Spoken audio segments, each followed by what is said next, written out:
আজকে আমরা Newtonian বলবিদ্যার lecture 8 শুরু করব। আর আজকে আমাদের আলোচ্য বিষয় হচ্ছে জড়তার ভ্রামক। ঠিক আছে? আর আমরা তো জড়তা সম্পর্কে জানি যে জড়তাটা আসলে কি। যদি জড়তা নিয়ে আমাদের কথা থাকে তো জড়তা হচ্ছে যে গতীয় অবস্থা অক্ষুণ্ণ রাখার একটা কি বৈশিষ্ট্য। গতীয় অবস্থা অক্ষুণ্ণ রাখার বৈশিষ্ট্য।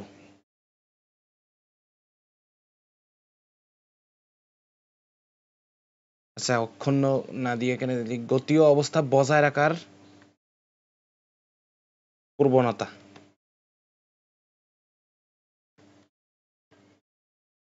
বজায় রাখার প্রবণতা, এটা আমরা কি জানি? এই জিনিসটা আমরা জানি জড়তা। আর এই জড়তাটা কাজ করতেছে তোমার রৈখিক গতিতে। জড়তা ধরে নিলাম যে এটা রৈখিক গতিতে কাজ করতেছে, সেটা হচ্ছে একটা গতীয় অবস্থা বজায় রাখার প্রবণতা। অর্থাৎ একটা বস্তু স্থির আছে, সেই বস্তুটা তোমার সারা জীবন স্থির থাকবে বা সবসময় স্থির থাকার যে একটা প্রবণতা, সেটাকে আমরা জড়তা বলি। আবার মনে করো একটা বস্তু এখানে তোমার গতিশীল, তাহলে ওটাকে তোমার থামানোর জন্য যদি তুমি এক্সট্রা ভাবে একটা অপর দিকে একটা বল প্রয়োগ করো, তাহলে কি বস্তুটা তোমার থেমে যাবে। ঠিক আছে, থেমে যাবে, কিন্তু বস্তুটা থামাতে তোমার একটা বেগ পোহাতে হবে না। হঠাৎ করে ধরো একটা বস্তু তোমার দিকে ধেয়ে আসতেছে, দুম করে তুমি হাত দিয়ে আটকানোর ট্রাই করলা, তাহলে তোমার কি একটা বাধা অনুভব করবা। তো ওই বাধাটাকে তোমার বলে, ওই যে তুমি বাধাটা অনুভব করতেছো কারণ কি তুমি বাধা প্রয়োগ করতেছো ওকে থামানোর জন্য, আর ও তোমাকে বাধা প্রয়োগ করতেছে ও যাতে না থামে এ কারণে।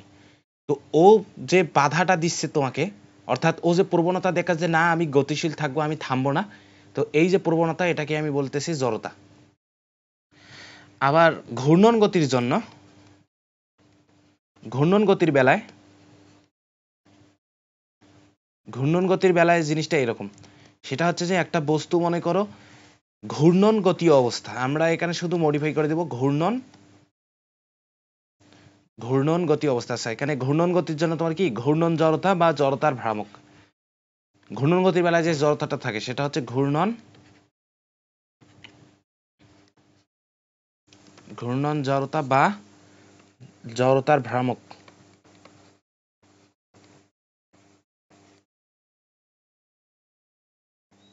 ঘূর্ণন জড়তা বা জড়তার ভ্রামক এটা হচ্ছে কি ঘূর্ণন গতীয় অবস্থা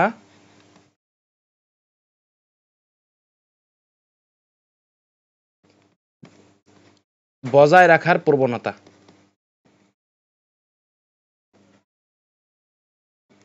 বজায় রাখার প্রবণতা, ঠিক আছে।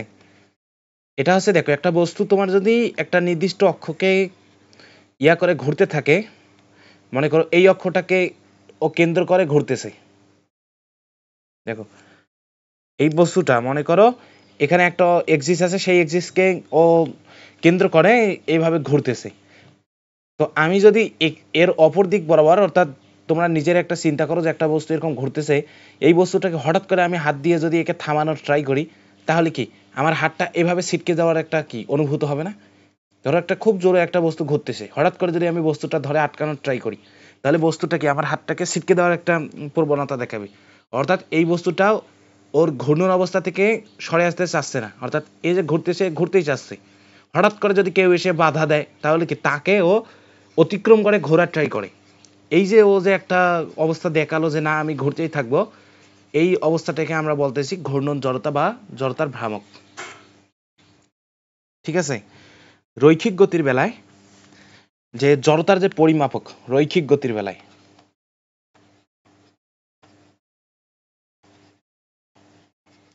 রৈখিক গতিতে জড়তার পরিমাপক হচ্ছে ভর।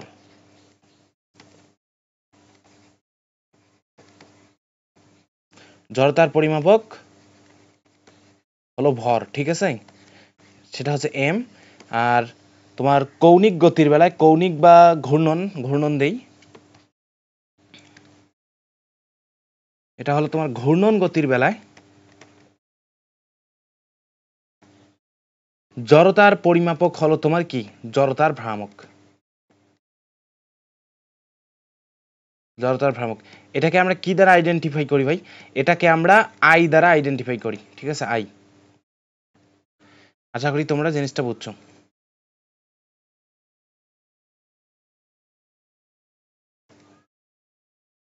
এটাকে এম দ্বারা প্রকাশ করা হয়, এটাকে আই দ্বারা প্রকাশ করা হয়। মানে আমি তোমাদের দুইটা জিনিসের তুলনা দেখাবো। একটা হচ্ছে তোমার যদি রৈখিক গতিশক্তি হয়,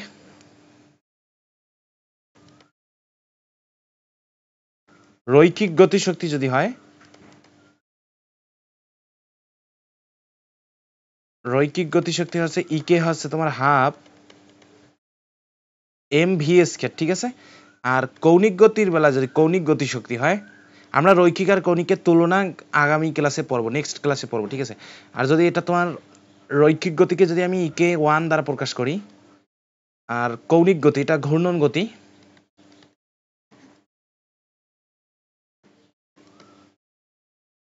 ঘূর্ণন গতিশক্তি যদি হয় ইকে 2, ইকে 2 যদি হয়, দেখো ইকে 2 হচ্ছে তোমার হাফ, দেখো এখানে তোমার হচ্ছে ভি হচ্ছে রৈখিক বেগ, আর কৌণিক বেগকে আমরা কি জানি ওমেগা, ঠিক আছে, স্কয়ার। তাহলে হাফ আই ওমেগা স্কয়ার। এখন এই জিনিসটা দেখো, এখানে তোমার হাফ আছে, এখানেও হাফ আছে, এখানে দেখো ভি এর জায়গায় এটা হচ্ছে রৈখিক বেগ, রৈখিক বেগ, আর এখানে তোমার আসতে আছে কৌণিক বেগ, কৌণিক বেগ, ঠিক আছে।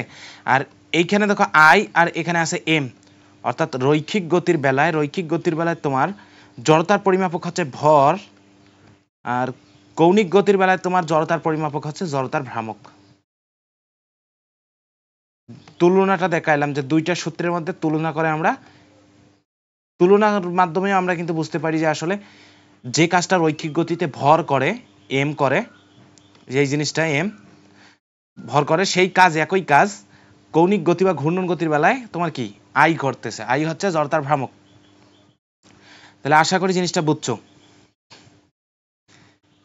এখন দেখো জড়তার ভ্রামকটা আসলে পরিমাপ আমরা কিভাবে করি, আমরা ম্যাথমেটিক্যালি জিনিসটা কিভাবে পরিমাপ করব। আমি একটা শেপ নিব, সেটা হচ্ছে মনে করো, আচ্ছা ধরো এই যে এই বস্তুটা, আচ্ছা এই এই এই বস্তুটা নেই, বৃত্ত, দেখো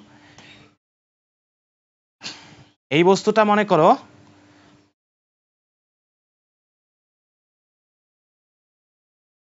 একটা নির্দিষ্ট একটা অক্ষকে কেন্দ্র করে ঘুরতেছে, নির্দিষ্ট একটা অক্ষকে কেন্দ্র করে ও ঘুরবে। ধরে নিলাম অক্ষটা এরকম, এই যে একটা অক্ষকে কেন্দ্র করে ও ঘুরতেছে, এই দিক বরাবর ও রোটেট করতেছে। এখন এই অক্ষটা থেকে বস্তুটাতে তো অনেকগুলো কণা আছে, তো আমরা কয়েকটা কণা ধরে নিই। এখানে মনে করো একটা কণা ধরে নিলাম M1, এইখানে একটা কণা ধরে নিলাম M2, এখানে M3, ঠিক আছে, M3 এখানে ধরে নিই। তাহলে এই যে দূরত্বটা, আমার আবার দূরত্বগুলো নেই, এরকম মনে করো অসংখ্য কণা আছে, ঠিক আছে, অসংখ্য কণা আছে, এরকম কতগুলো আছে, আমি ধরে নিলাম যে n সংখ্যক আছে, n সংখ্যক কণা আছে, টোটাল n সংখ্যক কণা আছে। আর প্রতিটা কণার দূরত্ব যদি আমি হিসাব করি, ধরে নিলাম M1 এটা, এখান থেকে এই অক্ষ থেকে দূরত্ব, এখান থেকে এটা, এখান থেকে এটা, এখান থেকে এটা, তো এই দূরত্বগুলো যদি আমি নেই, একটা দূরত্ব নিলাম, এটা হচ্ছে M1 যেহেতু না, এটা হচ্ছে তোমার R1, ঠিক আছে, এই দূরত্বটা হচ্ছে R1, M2 এই দূরত্বটা হচ্ছে R2, M3 এই দূরত্বটা হচ্ছে R3, Mn এই দূরত্বটাকে আমি ধরলাম Rn, ঠিক আছে। এই আরো অসংখ্য বিন্দু আছে, এই বিন্দুগুলো আমি এখানে কি নিলাম না। তাহলে এখন দেখো, যদি আমি ধরে নেই যে এই কণাটা এই দিক বরাবর ওমেগা কি কৌণিক বেগে ঘুরতেছে, ওমেগা কৌণিক বেগে ঘুরতেছে, ঠিক আছে। এখন দেখো একটা, তোমাদের এটা বোঝানোর আগে আমি আর একটা জিনিস বোঝাই। মনে করো এরকম একটা হেলানো তল আছে,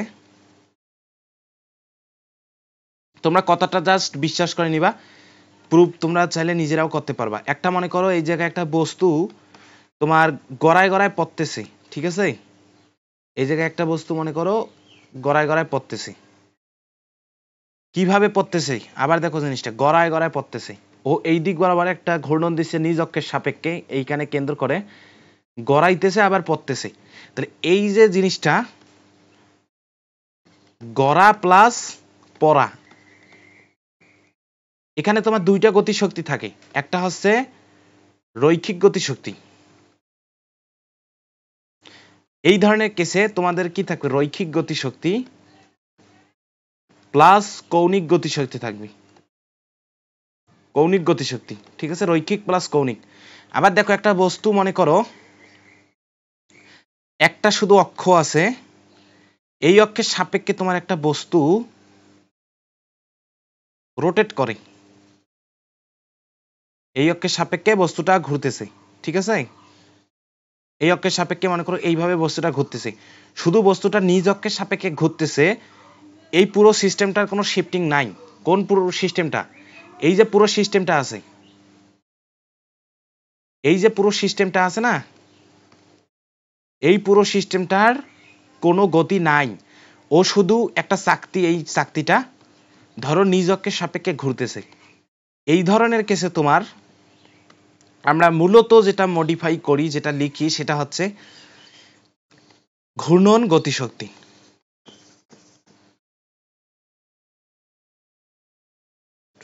ঘূর্ণন গতিশক্তি, ঠিক আছে, এই কেসে। কিন্তু এটাকে যদি আমরা রৈখিক গতিশক্তি হিসাব করি, তাহলে রৈখিক আর ঘূর্ণন গতিশক্তিটা সমান হবে, যে কোনো একটা দ্বারা যদি আমরা এটাকে লিখি তাও হবে রৈখিক গতিশক্তি। অর্থাৎ দেখো এখানে টোটাল শক্তিটা যেটা, এর টোটাল শক্তিটা কিন্তু ঘূর্ণন গতিশক্তি।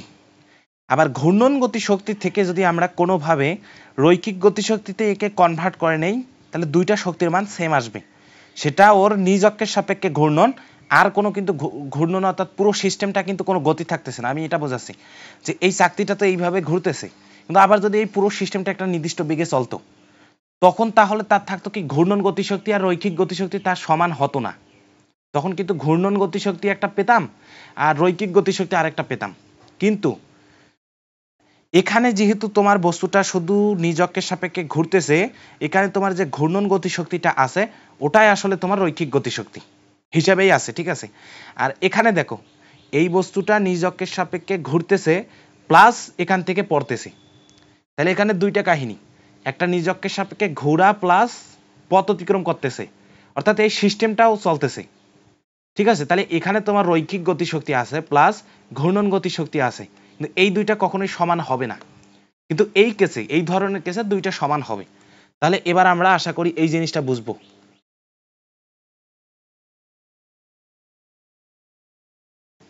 দেখো আমরা এই জিনিসটা নিয়ে আলোচনা করতেছিলাম, কারণ আমি কি বললাম, এখানে তোমার ওমেগা না দিয়ে, আচ্ছা ওমেগাই নিলাম, সমস্যা নাই, এ তো ওমেগা থাকে, তারপর যেহেতু প্রতিটা বস্তু তোমার ওমেগা নিয়ে চলতেছে, কিন্তু প্রতিটা বস্তুর বেগ কি হবে, বেগ হবে তোমার আলাদা, জিনিসটা মাথায় নাও। প্রতিটা বস্তুর কিন্তু এই তোমরা এই জিনিসটা জানো কিনা জানি না, এটা তোমাদের সম্ভবত কাজ ক্ষমতা শক্তিতে বা গতি, যে গতিবিদ্যা যে অধ্যায়টা আছে এই অধ্যায়টা থাকার কথা।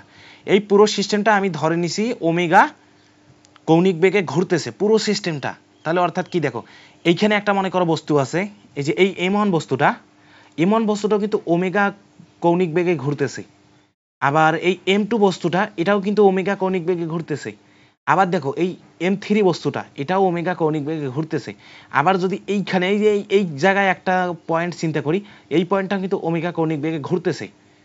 ওমেগা যেহেতু কৌণিক বেগে ঘুরতেছে, তাহলে আসলে আমাদের পরিবর্তনটা কোথায় জানো, প্রতিটার কিন্তু রৈখিক বেগ আলাদা, ঠিক আছে। এই যে সিস্টেমটা, এই সিস্টেমটার প্রতিটা পয়েন্টের কৌণিক বেগ সমান ওমেগা, কিন্তু প্রতিটা পয়েন্টের কিন্তু রৈখিক বেগটা আলাদা। কারণ আমরা কি জানি, ভি হচ্ছে কি, ভি হচ্ছে ওমেগা ক্রস আর, এই জিনিসটা আমরা জানি কিনা দেখো, ভি হচ্ছে ওমেগা ক্রস আর, বুঝছো ভাই, ভি হচ্ছে ওমেগা ক্রস আর, এই জিনিসটা আশা করি তোমরা জানো। তাহলে এখন দেখো ভি হচ্ছে ওমেগা আর আর এর ক্রস গুণ, তাহলে এখন দেখো ওমেগা যেহেতু সেম, অর্থাৎ এই ওমেগাটা সেম, এই ওমেগাটা যদি সেম হয়, সেম, আর অ্যাঙ্গেলটা যদি আমরা সেম ধরি, তাহলে ভিটা আসলে নির্ভর করতেছে কিসের উপর, আর এর উপর, তাহলে দেখো প্রতিটা পয়েন্টের ওমেগা সেম কিন্তু আর ডিফারেন্ট, অর্থাৎ এখানে R1, এখানে R2, এখানে R3। তাহলে এই কেসে তোমাদের এটা কি আসতেছে, এই কেসে তোমাদের ভিটা আলাদা আসবে। এখন তোমরা এই জিনিসটা একটু চিন্তা করো। এখন আমি এই জিনিসটা তোমাদের একটু ক্যালকুলেট করে দেখাবো এই কেসে কিরকম। মনে করো একটা এরকম একটা বস্তু আছে,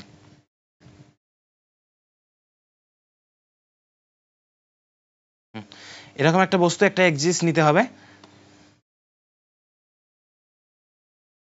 একটা এক্সিস নিলাম। এখন দেখো এর মনে করো আরের দিক কোন দিক বরাবর, তোমরা বলতে পারবা আরের দিক কোন দিক বরাবর। ধরো এই পয়েন্টটাতে, এই যে এই পয়েন্টটা, আমরা এই পয়েন্টটার জন্য ভি, ওমেগা, আর এগুলো আইডেন্টিফাই করব। তাহলে আরের দিক আমরা সবসময় নির্ণয় করব কেন্দ্র থেকে, অর্থাৎ সি যে কেন্দ্রটা আছে সেই কেন্দ্র থেকে আমরা ওই দিক বরাবর যাব, তাহলে ওটা আমাদের আরের দিক হবে। দেখো জিনিসটা এরকম, যে এখান থেকে যদি আমরা এটা নেই,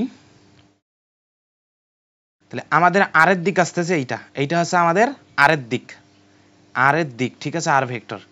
আর আরের যদি মান নিয়ে চিন্তা করি, আরের মান হচ্ছে এই এতটুকু, অর্থাৎ যে পয়েন্টটা নিব আমরা সেই পয়েন্টটা আর দূরত্ব, এটা হচ্ছে আমাদের আর।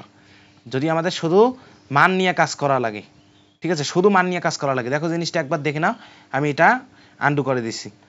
অতটুকু হচ্ছে আমার আর এর মান, কিন্তু আমি ভেক্টর সাইন ইচ্ছা মতো দিতে পারি, যত লম্বা দিতে পারবো, সমস্যা নাই। তাহলে এইখানে আমার তোমাদের আর হচ্ছে এইখানে গেল।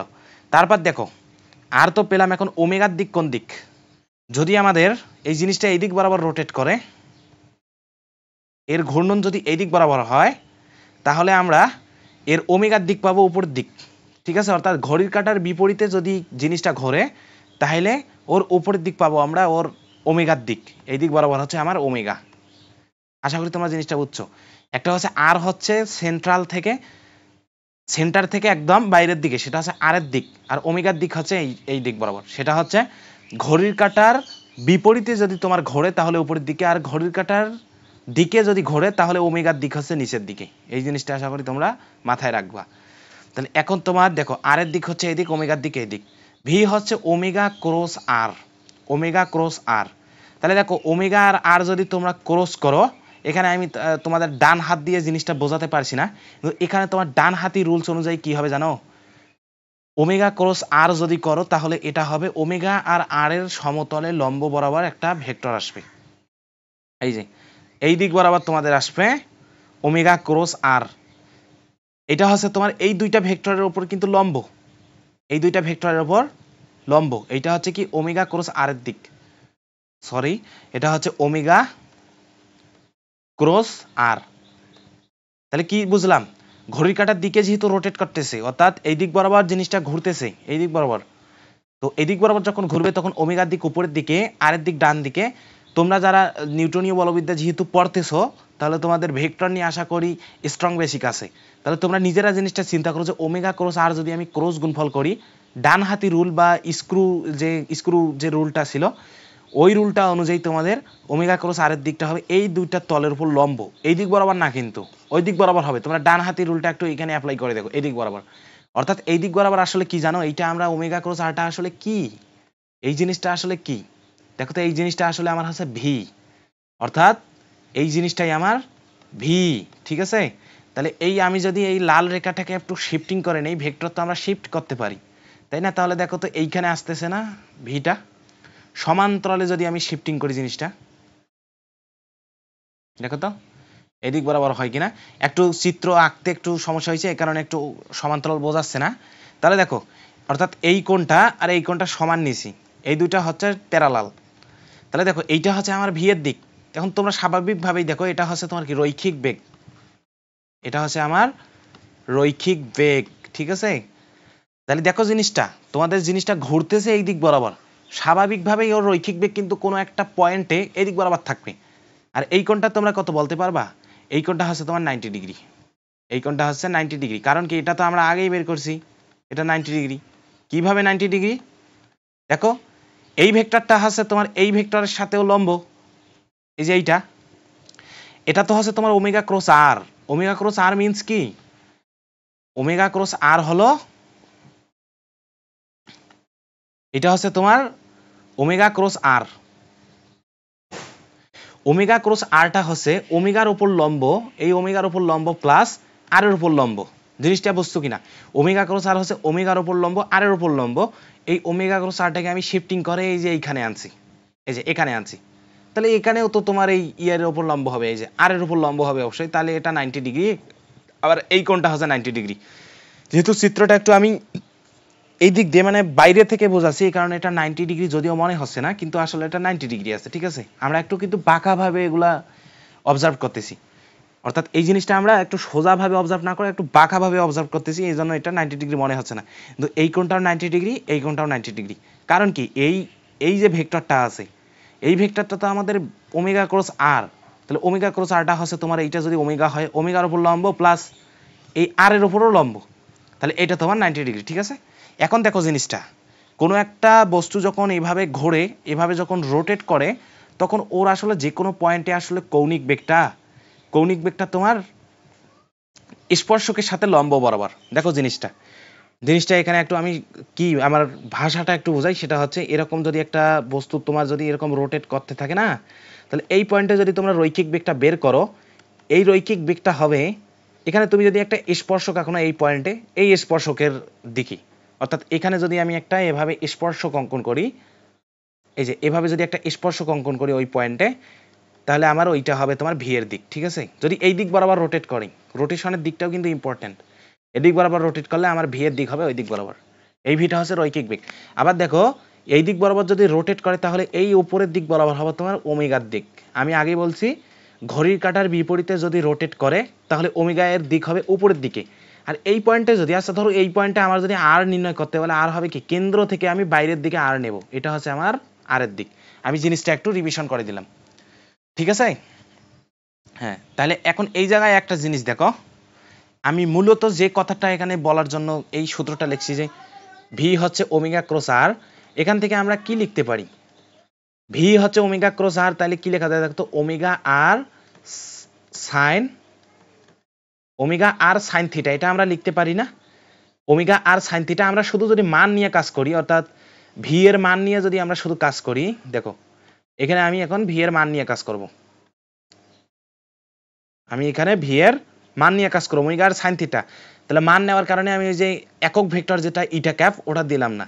তাহলে ওমেগা আর, এখন তোমরা দেখো তো ভাই এই জিনিসটা যে ওমেগা আর আর এর মধ্যবর্তী অ্যাঙ্গেল কত, এই অ্যাঙ্গেলটা। একটা জিনিস মাথায় রাখবা যে যখন তোমাদের এই অ্যাঙ্গেলটা তোমার কত, কেউ বলতে পারবা? এই অ্যাঙ্গেলটা হচ্ছে আমার 90 ডিগ্রি। যখন কোনো একটা বস্তু যখন ঘুরবে, তখন আসলে ওর আর এর দিক আর ওমেগার দিক সবসময় 90 ডিগ্রি হবে।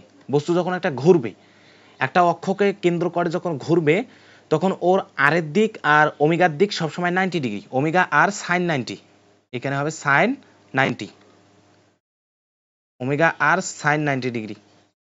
তাহলে এখন দেখো কত আসতেছে, সাইন 90 ডিগ্রি মান 1, তাহলে ওমেগা আর। তাহলে আমরা ভি এর মানটা কি পেলাম ভাই? ভি হচ্ছে ওমেগা আর।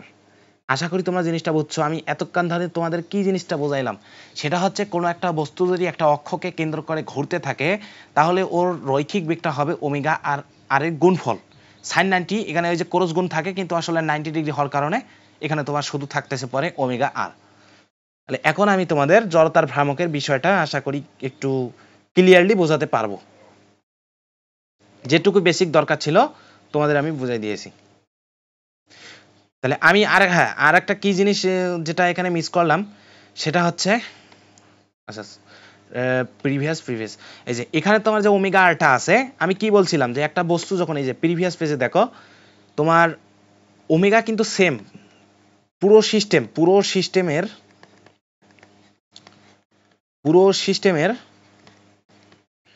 সিস্টেমের প্রতিটা কণার, এই জিনিসটা মাথায় নাও, এটা খুবই ইম্পর্টেন্ট কথা, কিন্তু এটা অনেক কাজে লাগবে। এই সিস্টেমের প্রতিটি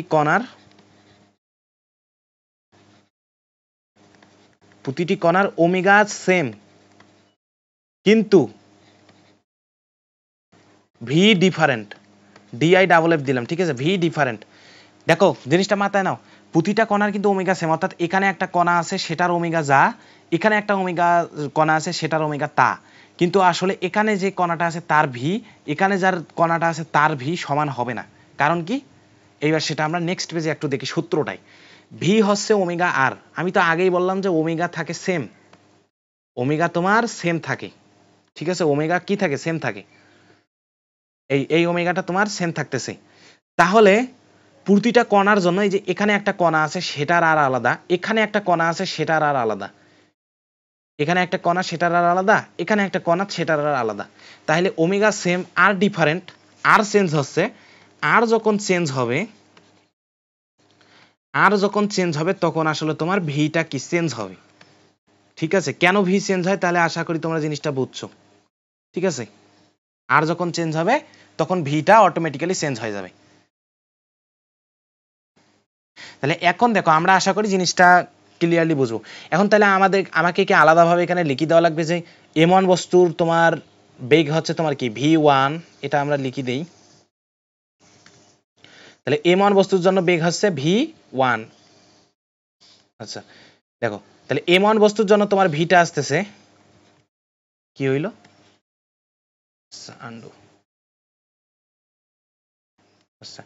আচ্ছা যাই হোক, প্রতিটা বস্তুর জন্য আমরা এখানে জিনিসটা ধরে নিই যে M1 বস্তুর জন্য তোমার ভিটা হচ্ছে কি, M1 বস্তুর জন্য বেগ হবে V1, M2 বস্তুর জন্য বেগ হবে V2, Mn বস্তুর জন্য বেগ হবে Vn, M3 এর জন্য V3।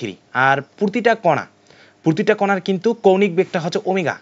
ঠিক আছে, এখন যদি আমি প্রতিটা কণার জন্য EK1টা যদি বের করি, রৈখিক বেগটাই যদি বের করি, কারণ কি আমি আগেই বলছিলাম একটা, দেখো জিনিসটা পূর্ববর্তী পেজে দেখো যে কোনো সিস্টেম যদি শুধু নিজের অক্ষের সাপেক্ষে ঘোরে ওর আসলে ঘূর্ণন গতিশক্তি হিসেবে থাকে, কিন্তু ঘূর্ণন গতিশক্তিটাকে আমরা যদি রৈখিক গতিশক্তিতে কনভার্ট করে নেই, অর্থাৎ মানে এখানে যে শক্তিটা আছে, ধরে নিলাম এখানে গতিশক্তি আছে, সেই গতিশক্তিটাই কিন্তু ঘূর্ণন গতিশক্তি আকারে আছে। আবার ওটাকে যদি রৈখিক গতিশক্তিতে কনভার্ট করে নেই বা কোনোভাবে যদি রৈখিক বেগ থেকে আমরা একটা গতিশক্তি পাই, তাহলে ওটা ওই শক্তির সমান হবে। ঠিক আছে, অর্থাৎ রৈখিক গতিশক্তি ঘূর্ণন গতিশক্তি এখানে একই জিনিস।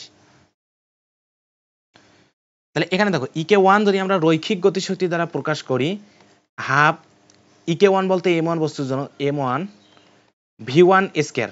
ঠিক আছে, EK1। তাহলে EK2 যদি হিসাব করা হয়, EK2 এটা হচ্ছে হাফ M2 V2 স্কয়ার। আবার এভাবে যদি আমরা EKN অর্থাৎ n নাম্বার যে কণাটা ছিল সেই কণাটার বের করতে যাই, হাফ Mn Vn স্কয়ার। এখন দেখো ভাই, এখন জিনিসটা দেখো সেটা হলো ওই যে হাফ M তো আছেই, M1 আছেই, আর প্লাস V1 কে কি লিখতে পারি, ওমেগা R1। আমরা দেখছিলাম না যে V এর সূত্রটা ওমেগা R1, ওমেগা R। ঠিক আছে, তাহলে আমরা এটা লিখবো ওমেগা R1 স্কয়ার। এখানে আমরা কি লিখতে পারি, half M2 omega R2 square. তোমাদের এতক্ষণে একটা জিনিস খটকা লাগার কথা, কিন্তু তোমরা যারা জিনিসটা আগেরটা বুঝছো তাহলে এটা আশা করি বুঝতে পারবা। সেটা হচ্ছে V, এখানে কি লেখা যায়, ওমেগা Rn স্কয়ার। এখন দেখো তো ভাই, এখানে আমি R1 দিছি, R2 দিছি, Rn দিছি, কিন্তু ওমেগা কি চেঞ্জ করছি, M1 দিছি, M2 দিছি, Mn দিছি। তাহলে এখানে তো দেওয়া উচিত ছিল ওমেগা 1, ওমেগা 2, ওমেগা 3, কিন্তু না, জিনিসটা আমি আগেই কিন্তু বুঝিয়েছি যে কোনো একটা সিস্টেম যে কৌণিক বেগ নিয়ে ঘুরে ওই সিস্টেমের প্রতিটা কণাই কিন্তু ওই সেম কৌণিক বেগে কিন্তু ঘুরতেছে, অর্থাৎ এখানে ওমেগাটা সেম। ঠিক আছে, ওমেগা সেম কিন্তু এগুলা ডিফারেন্ট। এখন যদি আমি ইকে টোটাল যদি নির্ণয় করতে যাই, ইকে টোটালটা আসলে কি লেখা যায় দেখো তো, half M1 R1 square, R1 square. ঠিক আছে, M1 R1 square plus half M2 R2 square plus dot dot দিয়ে হাফ। আচ্ছা হাফটা দেখো, হাফটা এখানে আমি লিখতেছি না, এখানে দুইটা জিনিস কমন যায়, একটা হাফ আর একটা কি কমন যায় দেখো তো, ওমেগা কমন যায়, কারণ ওটা কি সব জায়গায় সেম। এখানে আমি দেব Mn Rn স্কয়ার। এখন দেখো এই জায়গায় কি থাকবে, আর এখানে তোমার, আচ্ছা এই জায়গায় লিখি,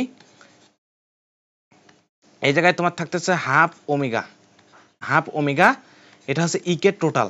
আশা করি জিনিসটা বুঝছো, ইকে টোটাল হচ্ছে half omega M1 R1 square M2 R2 square. ঠিক আছে, আচ্ছা দেখো ভি হচ্ছে ওমেগা আর, এই জিনিসটা তোমরা এতক্ষণে হয়তো ধরতে পারছো যে এখানে ওমেগা স্কয়ার হবে, কারণ কি দেখো ভি হচ্ছে ওমেগা আর, ভি হচ্ছে কি ওমেগা আর, কিন্তু এখানে আছে কি ভি স্কয়ার, তাহলে কি হবে এখানে প্রতিটাতে স্কয়ার আসবে, ঠিক আছে, প্রতিটাতে স্কয়ার আসবে। আর এখানে তাহলে তোমার আসতেছে স্কয়ার, ঠিক আছে। আমি একটা কাজ করি, এই ওমেগাটাকে আমি পিছনে দেই, একটা জিনিসের সাথে তুলনা করব। এখানে তোমার এটা থাকতেছে আর এখানে থাকতেছে ওমেগা স্কয়ার, এই যে শেষে দিলাম জিনিসটা, ঠিক আছে, ওমেগা স্কয়ার। এখন দেখো এই যে এটা স্কয়ার হবে, ঠিক আছে, এটা কিন্তু জিনিসটা ক্লিয়ার করে দিলাম একটু। তাহলে দেখো এখানে তোমার কি আসতেছে হাফ। এখন যদি আমরা এটাকে দেখো তো জিনিসটা কৌণিক গতিশক্তির মতো না, হাফ এখানে ওমেগা স্কয়ার আছে, আমরা ইকে টোটাল এটা কি হিসেবে আনছি, এই জিনিসটা পুরো সিস্টেমটা আমরা কিন্তু এগুলা রৈখিক বেগের মাধ্যমে রৈখিক গতিশক্তির মাধ্যমে মডিফাই করতেছি। তাহলে আমরা জিনিসটা একটা দেখো এবার কৌণিক গতিশক্তি নেই, ইকে ইকে টোটাল যদি আমরা কৌণিক গতিশক্তির বেলায় নেই, সেটা হচ্ছে কি হাফ আই ওমেগা স্কয়ার, ঠিক আছে, হাফ আই ওমেগা স্কয়ার। এখন দেখো তো এই জিনিসটা যে এখানে তোমার হাফের সাথে হাফ মিলে গেছে, ঠিক আছে, হাফের সাথে হাফ মিলে গেছে, এখানে তোমার ওমেগা স্কয়ারের সাথে ওমেগা স্কয়ার মিলে গেছে। এখন এই জিনিসটার সাথে এই যে পুরো যে টার্মটা আছে, এই পুরো টার্মটার সাথে তাহলে তোমার কি এটা মিলতে বাধ্য, এই আইটা মিলতে বাধ্য। তাহলে আমরা কি লিখতে পারি দেখো, আই হচ্ছে আমরা ফাইনাল যেটা ডিসিশন নিতে পারি সেটা হলো এই আইটা হচ্ছে তোমার কি m1 r1 square plus m2 r2 square, এভাবে dot dot dot dot dot mn rn square. আশা করি জিনিসটা তোমরা বুঝছো, ঠিক আছে। এখন দেখো তাহলে আই আমরা কি পেলাম m1 r1 স্কয়ার, তাহলে আমরা ওটাকে কি লিখতে পারি, এভাবে আমরা সামেশন দিয়ে লিখতে পারি না, আই তোমার শুরু হয়েছে 1 থেকে আর শেষ হবে n এ, আর এখানে তোমার কি লেখা যায় M I R I square. আশা করি তোমরা জিনিসটা বুঝছো। এটা হচ্ছে আমার জড়তার যেটা মূল সূত্র, সেটা যে কিভাবে আসলে জড়তার ভ্রামকটা আসলে কি, এটা হচ্ছে সেটা যে প্রতিটা কণা নিব আর যে এক্সিসকে কেন্দ্র করে পুরো সিস্টেমটা ঘুরতেছে বা ওই নির্দিষ্ট কণাটা ঘুরতেছে, সেই কণার ভর প্লাস ইনটু তাদের মধ্যবর্তী দূরত্ব, অর্থাৎ এক্সিস এবং ওই কণার মধ্যবর্তী দূরত্বের বর্গের গুণফলটা হচ্ছে ওই কণার কি জড়তার ভ্রামক। এভাবে আমরা প্রতিটা কণার জড়তার ভ্রামক যোগ করে করে করে একটা পুরো একটা সিস্টেমের আমরা কি জড়তার ভ্রামক পেতে পারি। আর এট লাস্ট আমরা জড়তার ভ্রামকের এখন একটা জিনিস দেখবো, সেটা হচ্ছে এম আর স্কয়ার। জড়তার ভ্রামকের যদি একক নিয়ে কাজ করা লাগে, একক নিয়ে যদি কাজ করা লাগে, এককটা কি হবে দেখো, এমনিতে নরমালি হচ্ছে কি দেখো এখানে এম হচ্ছে কি কেজিতে নিব আর আরটা নিব আমরা মিটারে, তাহলে এককটা কি আসতেছে কেজি মিটার স্কয়ার, এটা আমাদের এককটা আসতেছে কেজি মিটার স্কয়ার, ঠিক আছে। আবার মাত্রা নিয়ে যদি কাজ করতে যাই, মাত্রা জড়তার ভ্রামকের মাত্রা, কেজিকে আমরা কি মাত্রা দ্বারা প্রকাশ করি এম, আর মিটারকে বড় হাতের এল, তাহলে মাত্রা আসতেছে এম এল স্কয়ার, এটা আমাদের কি মাত্রা, ঠিক আছে। আশা করি তোমরা এখন পর্যন্ত যা বুঝাইছি তোমরা বুঝছো। এখন জড়তার ভ্রামকের যে বিষয়টা গেল, এটা তো আমরা নির্ণয় করলাম ছোট ছোট বিষয়। এখন জড়তার ভ্রামকের এখন দেখো চক্রগতির ব্যাসার্ধ নিয়ে একটু আলোচনা করি, চক্রগতির ব্যাসার্ধ। আচ্ছা নেক্সট একটা পেজ নেই, চক্রগতির ব্যাসার্ধ, চক্রগতির ব্যাসার্ধ।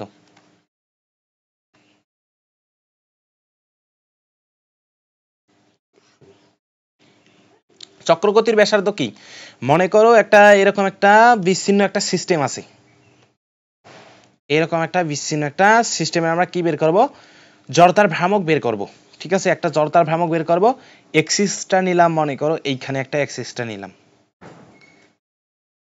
এই যে এইখানে একটা এক্সিসটা নিলাম।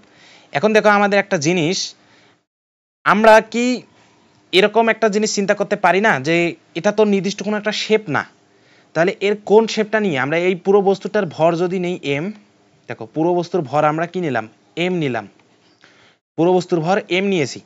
এখন এখানে তো অসংখ্য কণা আছে, অসংখ্য কণা আছে, তাহলে আমাদের জড়তার ভ্রামক এই পুরো বস্তুটার যদি আমার জড়তার ভ্রামক বের করা লাগে, তাহলে প্রতিটা কণার দূরত্ব আমার জানা লাগবে না, প্রতিটা কণার দূরত্ব প্লাস প্রতিটা কণার ভর, তারপর না আমরা এভাবে এই যে m1r1 square plus m2r2 square plus m3r3 এভাবে আমরা তারপর কি জড়তার ভ্রামকটা বের করতে পারবো। কিন্তু আসলে দেখো এখানে তোমার এভাবে যদি আমরা প্রতিটা কণার যদি জড়তার ভ্রামক বের করে যোগ করতে যাই তাহলে আসলে বিষয়টা খুব কঠিন হয়ে যায়। এজন্য করা হয় কি, পুরো সিস্টেমটার ভর এমন একটা জায়গায় চিন্তা করা হয়, ধরে নিলাম এই জায়গায় ওর ভরটা আমরা চিন্তা করেছি, এই যে সবুজ মার্ক করা আছে, সবুজ না দেই আলাদা কালি দেই তাহলে স্পষ্টভাবে বোঝা যাবে এখন। আচ্ছা, মনে করো এই যে হলুদ যে মার্ক করার জায়গাটা আছে, এখানে এখানে তোমার একটা কণা চিন্তা করতে হবে, কণা এই জায়গায় মনে করো কণাটা একটু বড় করে দেয়, এই যে এই কণাটা, তোমরা জিনিসটা দেখতে পাচ্ছ কিনা বুঝতেছি না, দেখা যাবে সমস্যা নেই। দেখো এই কণাতে, তাহলে দেখো সমস্যাটা দেখো, এটার জড়তার ভ্রামকটা বের করার যে সমস্যাটা সেটা হলো এই অক্ষের সাপেক্ষে যদি জড়তার ভ্রামক বের করতে যাই তাহলে আমাকে প্রতিটা কণার দূরত্ব জানা লাগতেছে, তাদের মধ্যবর্তী দূরত্ব বের করে আমরা ভর জানবো তাদের, তারপর জড়তার ভ্রামক সবগুলার বের করব, দেন যোগ করব। কিন্তু আসলে এটা আসলে খুব কঠিন একটা কাজ হয়ে যাবে। এ কারণে এই সম্পূর্ণ ভর যদি আমরা এই কণাতে চিন্তা করি এবং এমন একটা কণা চিন্তা করলাম যে তাদের দূরত্বটা আমার জানা আছে, দূরত্বটা মনে করলাম ধরলাম কে ধরলাম, আবার এখান থেকে যদি আমরা নর্মালি এই সম্পূর্ণ বস্তুর ভরটা এই কণাতে চিন্তা করে যদি জড়তার ভ্রামকটা বের করি, এটাকে যদি এক্স অক্ষ ধরা হয় তাহলে আই এক্স হচ্ছে কি M K square, M K square যদি আমরা বের করি তাহলে এইটা পুরো বস্তুর জড়তার ভ্রামকের সমান হবে, অর্থাৎ পুরো বস্তুর জড়তার ভ্রামকের সমান, পুরো বস্তুর জড়তার ভ্রামক,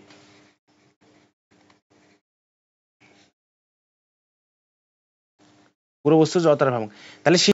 তাহলে দেখো এরকম যদি একটা অক্ষ থাকে, তারপর একটা পুরো বস্তুর ভরকে একটা বিন্দুতে চিন্তা করার পর সেই বিন্দুর জড়তার ভ্রামক যদি আমরা এম কে স্কয়ার দ্বারা মডিফাই করি, এম কে স্কয়ার দ্বারা যদি আমরা আইডেন্টিফাই করি তাহলে দেখো পুরো সিস্টেমে জড়তার ভ্রামক পাবো। ঠিক আছে, তাহলে ওই যে বিন্দুটা যে দূরত্বটা আছে সেই দূরত্বটাকে আমরা চক্রগতির ব্যাসার্ধ হিসেবে আইডেন্টিফাই করব। এটা হচ্ছে চক্রগতির ব্যাসার্ধ, এটা হচ্ছে চক্রগতির ব্যাসার্ধ। তাহলে চক্রগতির ব্যাসার্ধটা কি একটু হলেও ধারণা পেয়েছো? সেটা হচ্ছে এরকম একটা ধরো বস্তু আছে, সে বস্তুটার সম্পূর্ণ ভর মানে অর্থাৎ প্রতিটা কণার কিন্তু আমাদের জড়তার ভ্রামক বের করে যোগ করে করে তারপর ওই পুরো বস্তুটা জড়তার ভ্রামক বের করতে হবে। কিন্তু যদি এরকম হয় যে কোনো একটা বিন্দুতে আমরা সম্পূর্ণ বস্তুটার ভর কল্পনা করে ওই বিন্দুর জড়তার ভ্রামক বের করলে যদি সম্পূর্ণ বস্তুর জড়তার ভ্রামক পাই, তাহলে সেই বিন্দুর দূরত্বটাকে আমরা ঘূর্ণন অক্ষ থেকে সেই বিন্দুর দূরত্বটাকে আমরা কি বলবো? চক্রগতির ব্যাসার্ধ। আশা করি জিনিসটা বুঝছো। ঠিক আছে, এখন দেখো জড়তার ভ্রামক সংক্রান্ত উপপাদ্য নিয়ে একটু আলোচনা করব। ঠিক আছে, জড়তার ভ্রামক সংক্রান্ত উপপাদ্য নিয়ে আলোচনা করব।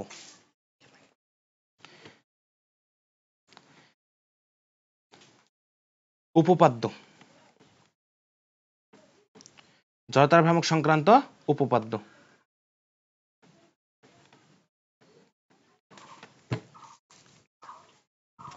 তাহলে জড়তার ভ্রামক সংক্রান্ত উপপাদ্য কয়টা আছে?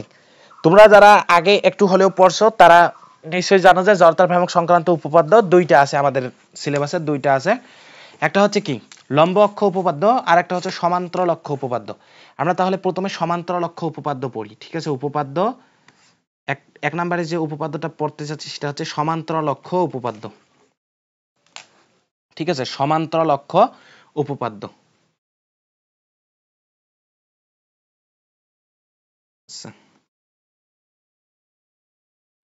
সমান্তরাল অক্ষ উপপাদ্য নিয়ে আমরা কি আজকের আলোচ্য। দেখো এক নাম্বার যেটা সেটা হচ্ছে সমান্তরাল অক্ষ উপপাদ্য, সমান্তরাল অক্ষ উপপাদ্য।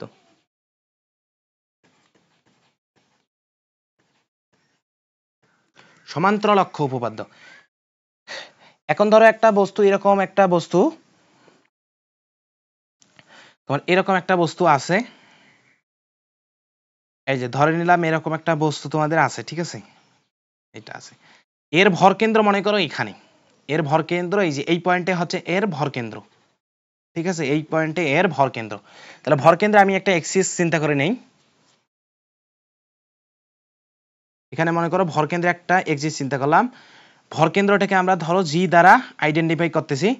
তাহলে এই ভর কেন্দ্রকে আমি অক্ষের সাপেক্ষে যদি পুরো বস্তুটার যদি আমরা জড়তার ভ্রামক বের করি তাহলে সেটাকে ধরে নিলাম সেটা হচ্ছে আমার আইজি। আইজি কত সেটা আমরা জানি না। এখন আমাকে মনে করো এখানে একটা অক্ষ আছে, অক্ষটা বস্তুর এখানেও হইতে পারে, যে কোনো স্থানে, অর্থাৎ বস্তুর ভিতরেও হইতে পারে, আবার বস্তুকে স্পর্শ করে হইতে পারে, আবার বস্তুর বাইরে হইতে পারে। তো আমি ধরে নিলাম অক্ষটা বাইরে আছে, আর একটা অক্ষ আছে, সেই অক্ষটা বাইরে আছে, এরকম একটা অক্ষ। এই যে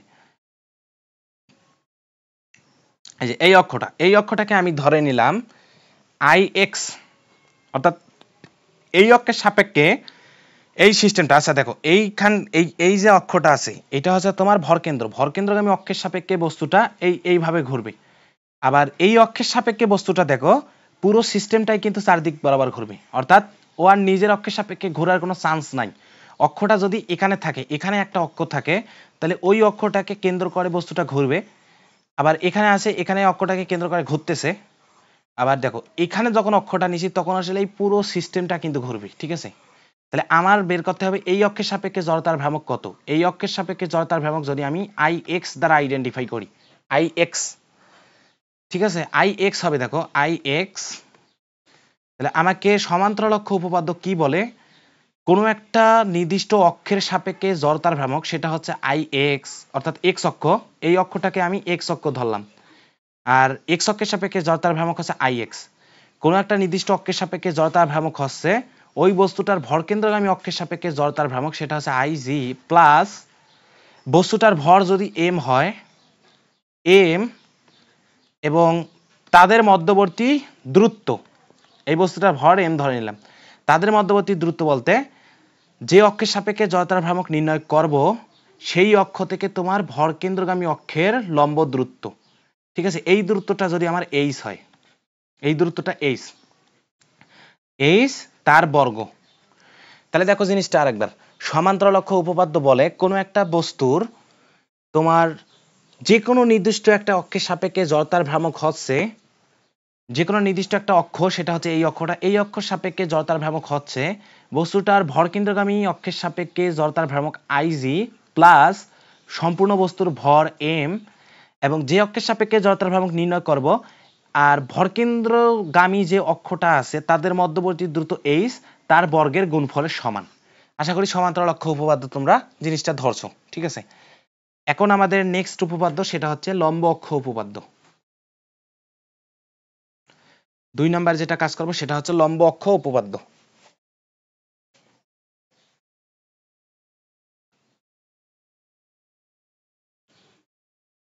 লম্ব অক্ষ উপপাদ্য।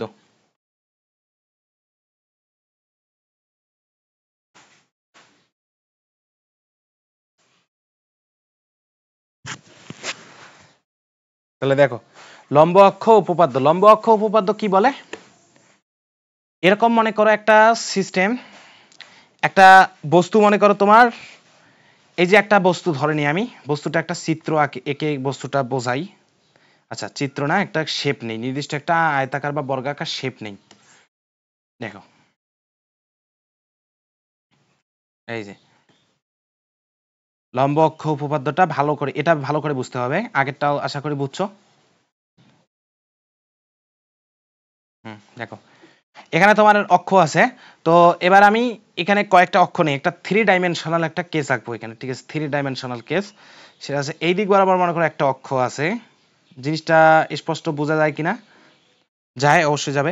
এখানে তারপর এই দিক বরাবর মনে করো আরেকটা অ্যাক্সিস আছে, এদিক বরাবর, এদিক বরাবর আরেকটা অ্যাক্সিস, আর এইখানে তোমার আরেকটা অ্যাক্সিস। আশা করি জিনিসটা বুঝছো। তাহলে দেখো লম্ব অক্ষ উপপাদ্যটা আমি কি করতেছি, তো এই অ্যাক্সিসটাকে আমি ধরলাম এক্স অ্যাক্সিস, এটা হচ্ছে আমার ওয়াই, আর এটা হচ্ছে আমার জেড, ঠিক আছে, জেড অ্যাক্সিস। কারণ এখানে তোমার এটা হচ্ছে মূল বিন্দু, এটা আমরা সবসময় ও দ্বারাই প্রকাশ করি। আর এখানে মনে করো একটা কণা, এই কণার আমি জড়তার ভ্রামক বের করব, এই কণাটা জড়তার ভ্রামক আমি বের করব। এই কণাটা হচ্ছে কোন তলে অবস্থিত এটা আগে বলি, এটা হচ্ছে কণাটা এক্স ওয়াই তলে অবস্থিত, অর্থাৎ স্থানাঙ্ক আসতেছে x1, আচ্ছা ধরে নাও xi yi, অর্থাৎ এটা দ্বারা বোঝাচ্ছে এটা যে কোনো কণা হইতে পারে xi yi, ঠিক আছে। তাহলে দেখো xi yi দ্বারা যেহেতু কণাটাকে আমরা আইডেন্টিফাই করলাম, তাহলে এটা কিন্তু z অ্যাক্সিস বরাবর, এর কিন্তু কোনো উপাংশ নাই, তাহলে এর সম্পূর্ণ উপাংশ আছে x অক্ষ বরাবর আর y অক্ষ বরাবর। অর্থাৎ এটা কোন তলে অবস্থিত আমরা বলতে পারি কি XY তলে অবস্থিত, XY তলে অবস্থিত, কণাটা হচ্ছে XY তলে অবস্থিত। এখন একটা কণাটা তাহলে তোমার এভাবে আমরা কি আইডেন্টিফাই করি না, এটা মনে করো একটা দূরত্ব ধরে নিলাম। আবার দেখো এই যে দূরত্বটা আছে, যে দূরত্বটা এই মুহূর্তে আঁকতেছি, এই যে এই দূরত্বটা আমার কি XI না YI না? আচ্ছা আগে এটা আঁকি তারপর বুঝাই। আর এখানে তোমার যে দূরত্বটা আছে সাদা কালি দিয়ে মার্ক করে দেই এই দিক বরাবর। দেখো তো জিনিসটা বুঝো কিনা। একটা হচ্ছে কি এই দূরত্বটা আমি এক্স অ্যাক্সিস বরাবর কি অতিক্রম করতেছি না, এক্স অ্যাক্সিস বরাবর, তাহলে এই দূরত্বটা হবে আমার কি XI। ঠিক আছে, এটা হচ্ছে আমার XI, জিনিসটা মাথায় নাও। আর এই দিক বরাবর দেখো, এই যে এই দিক বরাবর Y অক্ষ বরাবর কিন্তু উপরে উঠতেছি, Y অক্ষ বরাবর উপরে উঠতেছি, তাহলে এই দিক বরাবর তোমার আসতেছে YI, এই দূরত্বটা হচ্ছে YI, এই দূরত্বটা হচ্ছে XI। আর এই যে অতিভুজের মতো যে দূরত্বটা, অতিভুজের মতো যে দূরত্বটা, এই দূরত্বটা হচ্ছে তোমার কি জানো, √XI square plus YI square. সেটা হচ্ছে কি এই অতিভুজ যে দূরত্বটা ছিল, এই যে এই দূরত্বটা হচ্ছে √XI square plus YI square. এখন আমাকে যদি কণাটার তোমার x অক্ষ বরাবর x অক্ষের সাপেক্ষে জড়তার ভ্রামক নির্ণয় করতে বলে, অর্থাৎ আমরা যদি কণাটার ক্ষেত্রে IX যদি বের করি, দেখো কণাটার জন্য যদি IX বের করি, IX হচ্ছে কণাটার ভর, আমরা কি ধরে নেব, ভর ধরে নিলাম MI। তাহলে দেখো MI, কণাটার ভর হচ্ছে MI, x অক্ষ থেকে দূরত্ব দেখো কতটুকু, এই যে x অক্ষ থেকে দূরত্ব, x অক্ষ হচ্ছে এটা, x অক্ষ থেকে দূরত্ব হচ্ছে YI, তাহলে x অক্ষের সাপেক্ষে জড়তার ভ্রামক হবে MI/YI স্কয়ার। ঠিক আছে, আবার দেখো y অক্ষের সাপেক্ষে জড়তার ভ্রামক কি হবে, MI, y অক্ষ থেকে দূরত্ব, y অক্ষের সাপেক্ষে জড়তার ভ্রামক y অক্ষ থেকে দূরত্ব হচ্ছে XI, তাহলে আমরা এখানে লিখতে পারি MI/XI স্কয়ার। আবার দেখো IZ যদি নেই, IZ হচ্ছে, দেখো তোমরা জিনিসটা একটু চিন্তা ভাবনা করে বুঝতে পারবা কিনা, যে x অক্ষ থেকে দূরত্ব এতটুকু, y অক্ষ থেকে দূরত্ব এতটুকু, আর z অক্ষ থেকে দূরত্বটা হবে তোমার এই যে XI, এই যে এই দূরত্বটা হবে তোমার z অক্ষ থেকে দূরত্ব। ঠিক আছে, এই দূরত্বটা হবে তোমার z অক্ষ। কিভাবে আমি একটু বুঝাই। মনে করো এখানে একটা এই যে এরকম একটা বস্তু আছে, এটা তোমাদের একটু চিন্তা ভাবনা করে বুঝতে হবে। এবার আমি জেড এক্সিসটা উপরে নিচ্ছি, দেখো এটা হচ্ছে তোমার জেড এক্সিস, এটা জেড এক্সিস, এটা হচ্ছে এক্স, আর এটা হচ্ছে তোমার ওয়াই ধরে নিলাম। ঠিক আছে, এটা হচ্ছে জেড। এখন দেখো এক্স অক্ষ থেকে এতটুকু দূরত্ব আর ওয়াই অক্ষ থেকে এতটুকু দূরত্ব যদি আসে, ধরো কণাটা এক্স ওয়াই সমতলে আছে, অর্থাৎ এই কণাটার দূরত্ব হচ্ছে তোমার XI YI। ঠিক আছে, XI YI। এখন দেখো কণাটা কোথা থেকে আসছে, এই এক্স অক্ষ বরাবর এতটুকু দূরত্ব অতিক্রম করছে, এই দূরত্বটা আমার XI, আর ওয়াই অক্ষ বরাবর ও দূরত্ব অতিক্রম করছে এই যে এই এতটুকু দূরত্ব অতিক্রম করছে ওয়াই অক্ষ বরাবর। দেখো এখানে তোমার আসতে হয়েছে XI, তারপর ওয়াই অক্ষ বরাবর, দেখো ওয়াই অক্ষটা এই দিক বরাবর, তার মানে এই দিক বরাবর ওয়াই অক্ষ বরাবর আসতে হচ্ছে YI, তাহলে এই দূরত্বটা হচ্ছে আমার YI, যেটা এই যে এই দূরত্বটা YI। ঠিক আছে, এখন দেখো ওয়াই অক্ষ থেকে দূরত্ব যেটা, সেটা হচ্ছে এটা হচ্ছে তোমার XI, এটা তো আমরা আগেই বুঝছি। আর এক্স অক্ষ থেকে দূরত্ব হচ্ছে এইটা হচ্ছে এক্স অক্ষ থেকে দূরত্ব। ঠিক আছে, এটা এক্স অক্ষ থেকে দূরত্ব YI, আমরা দুইটা জিনিস শিখলাম। তারপর দেখো জেড এক্সিস থেকে দূরত্ব, অর্থাৎ জেড এক্সিস থেকে এই কর্নারটার দূরত্ব হবে তোমার এইটা, রেড মার্ক করে দেই, জেড এক্সিস থেকে দূরত্ব হচ্ছে আমার এই যে এইটা হচ্ছে আমার জেড এক্সিস থেকে দূরত্ব। ঠিক আছে, এই অ্যাঙ্গেলটা জানো, এই অ্যাঙ্গেলটা হচ্ছে তোমার 90 ডিগ্রি। জিনিসগুলো একটু কাল্পনিক, এগুলো একটু তোমাদের ভালো করে কি একটু দেখতে হবে যে আসলে এগুলো 90 ডিগ্রি কিনা। দেখো এটা কিন্তু 90 ডিগ্রি, কারণ কি এইটা আর ওয়াই অক্ষটা সমান্তরাল যদি হয়, এই অক্ষগুলো একে অপরের সাথে কিন্তু 90 ডিগ্রি কোণ করে আছে, অর্থাৎ এই এক্স এক্সিসটা আর ওয়াই এক্সিসটা এখানে তোমার 90 ডিগ্রি কোণ করে আছে। আবার এটা যদি তোমার এক্স এক্সিস হয়, এটা ওয়াই 90 ডিগ্রি করে আছে, আবার ওয়াই এর সমান্তরাল এটা, তাহলে এই কোণটা, এই যে এই কোণটাও কিন্তু 90 ডিগ্রি, তাহলে এই কোণটাও হচ্ছে তোমার 90 ডিগ্রি থাকবে। ঠিক আছে, তাহলে দেখো এবার জেড এক্সিস থেকে দূরত্ব সেটা হচ্ছে এইটা, এই দূরত্বটা হচ্ছে তোমার জেড এক্সিস থেকে দূরত্ব। এক্স এক্সিস থেকে দূরত্ব হচ্ছে ওয়াই আই, আর ওয়াই এক্সিস থেকে দূরত্ব হচ্ছে এক্স আই, আর জেড এক্সিস থেকে দূরত্ব এটা। আর এটা যদি তোমার 90 ডিগ্রি হয়, তাহলে এই বাহুটার দৈর্ঘ্য কত হবে? এটা তো অতিভুজ। কারণ কি, অতিভুজ হচ্ছে তোমার সমকোণের বিপরীতে থাকে অতিভুজ। এটা এক্স আই, এটা ওয়াই আই, তাহলে এই অতিভুজটা হবে তোমার root over x I square plus Y I square. এটাই হচ্ছে তোমার জেড এক্সিস থেকে দূরত্ব। তোমরা যদি এটা আগে জেনে না থাকো, তাহলে এই জিনিসটা আজকে থেকে বুঝবা যে কোনো একটা এক্সিস থেকে দূরত্ব হচ্ছে অপর এক্সিস থেকে। যেমন আমরা যদি বলি এক্স এক্সিস থেকে দূরত্ব এক্স ওয়াই সমতলে যদি বস্তুটা থাকে, তাহলে এক্স এক্সিস থেকে দূরত্ব হবে ওয়াই আই, আর ওয়াই এক্সিস থেকে দূরত্ব হবে এক্স আই এক্স ওয়াই সমতলে থাকলে।